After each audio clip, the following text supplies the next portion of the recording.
Samsung தொழிற்சாலையில் 3 பணியாளர்கள் பணியிடை நீக்க விவகாரம் தொடர்பாக தொழிலாளர்கள் சுங்குவார் சத்திரம் பகுதியில் குடும்பத்துடன் போராட்டத்தில் ஈடுபட்டு வருகின்றனர்.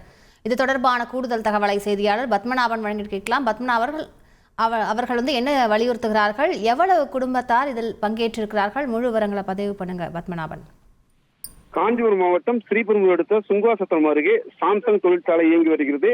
இந்த தொழிற்சாலையில் 1000க்கும் மேற்பட்ட தொழிலாளர்கள் நிரந்தர பணியாளர்களாக பணியாற்றி வருகின்றனர்.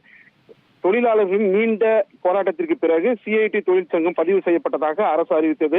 இந்த நிலையில் தொழிற்சங்கம் அங்கீகரிக்க போராடிய சிஐடியு தொழிலாளர்களை குறிவைத்து தொழிற்சாலை நிர்வாகம் பழிவாங்கும் நடவடிக்கையில் தொடர்ந்து ஈடுபட்டு வந்ததாக தொழிலாளர்கள் புகார் தெரிவித்து வந்தனர். அந்த வகையில் கடந்த மாதம் 31ஆம் தேதி இந்த விவகாரம் தொடர்பாக நிர்வாக தலைவரை சந்திக்க முற்பட்ட காரணத்தை சுட்டி காட்டி பணி நேரத்தில் பணியில் ஈடுபடாது தொழிற்சாலையில் ஒழுங்கினமான முறையில் நடந்து கொண்டது உள்ளிட்ட பல்வேறு காரணங்களுக்காக 3 தொழிலாளர்களை நிர்வாகம் தற்காலிக பணியிடை நீக்கம் செய்தது, நோட்டீஸ் கொடுத்தது.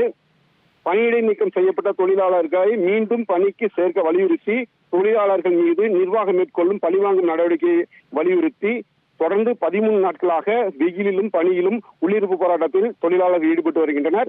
அதனைத் தொடர்ந்து இன்று சாம்சங் தொழிலாளர்கள் தனது குடும்பத்துடன் சிங்காசத்திரம் அருகே சுமார் 200க்கும் மேற்பட்டோர் போராட்டத்தில் ஈடுபட்டு கண்டன ஆர்ப்பாட்டத்தில் ஈடுபட்டனர் என்பது குறிப்பிடத்தக்கது.